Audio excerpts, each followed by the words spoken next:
Hi y'all, I'm Barbie Jean, and today we are talking about open relationships. Heteronormative monogamy is no longer the standard. We have this wide range of possibilities that people are embracing more of, whether that's polyamory, open relationships, swinging, just this ethical non-monogamy lifestyle that is becoming so much more prominent in society. And so I just want to dive into kind of each specific one, the differences between them. We're going to talk about the misconceptions as well and stomp on those. And yeah, I'm looking forward to it. So let's get into it.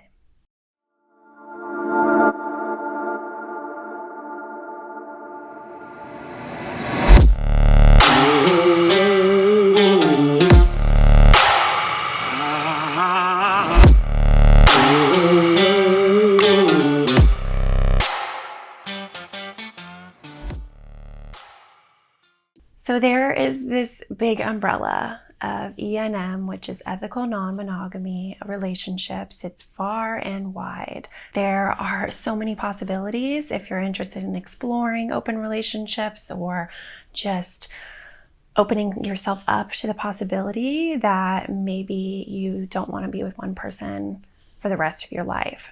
So first we have open relationships. These are all custom to the individual and the partnership, but ultimately it's giving yourself the sexual freedom to be with more than one person. It's kind of this style of a relationship that's more flexible and fluid, and it can lead to swinging, which is when you as a partnership go and play and go to play parties and go to events and explore sexual situations together. But then there's also having threesomes or couple swapping and just leaning into that style of open relationship where you feel like you don't want to just be with one person for the rest of your life, but you're interested in exploring as a unit together and embracing your erotic selves. Among open relationships, you can also have the freedom to explore separately. A lot of styles of open relationships, depending on boundaries and consent, a lot of relationships do have that hall pass policy where maybe when they're out of town, you're allowed to experience other people. But there's boundaries there. Maybe you don't cuddle with these other sexual lovers, or maybe you have certain sexual things that you don't do just to prioritize your partnership. That's kind of how open relationships identify. They're still focusing on each other and they're the king and the queen, but then they're open to exploring. And some people consider themselves monogamous, but then they have this sexual freedom. Open relationships typically focus on sex. It's about that playful energy. It's about exploring multiple people at one time. It's about the idea that you and your partner just want to evolve and grow and experience together and have fun. And so that is one style of consensual non-monogamy. But then there's polyamory. It comes from the root words poly, many, amory, love, so many lovers.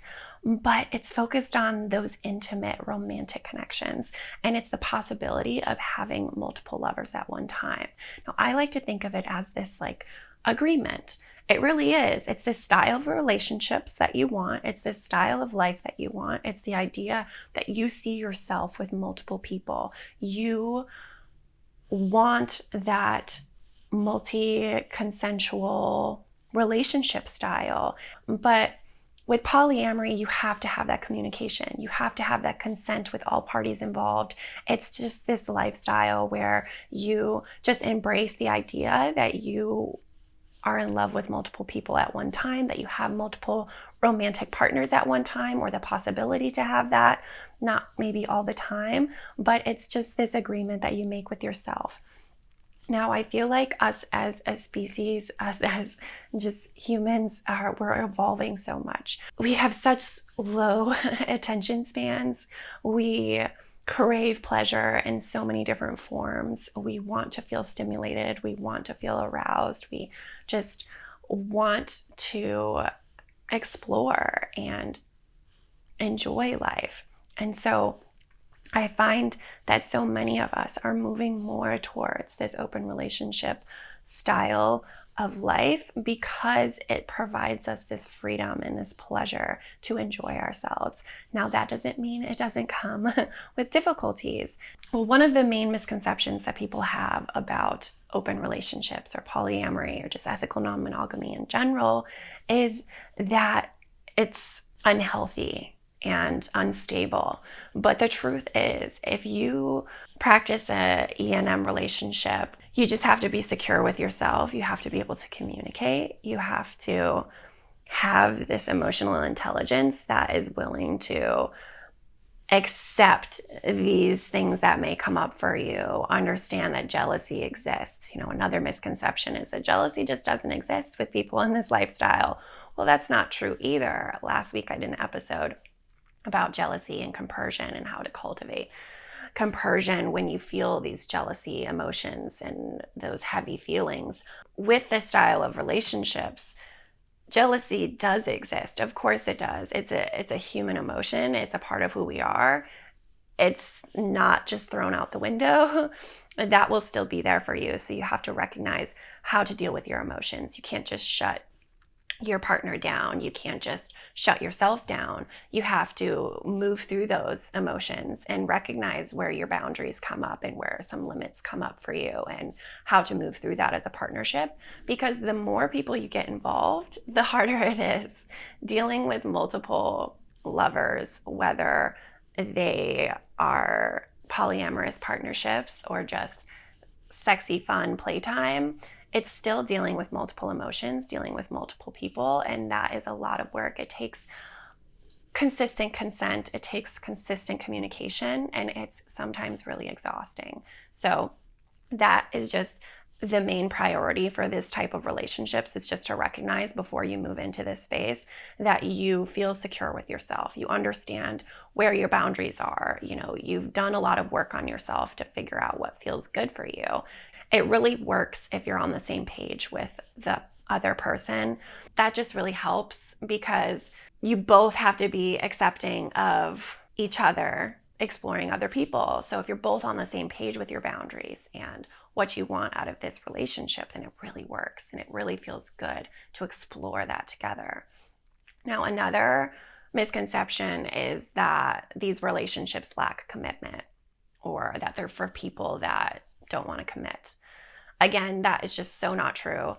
Commitment is so huge with these styles of relationships because of the communication, the ongoing communication and ongoing consent and trust. And you have to have this really powerful foundation to want to explore this and lean into these types of relationships.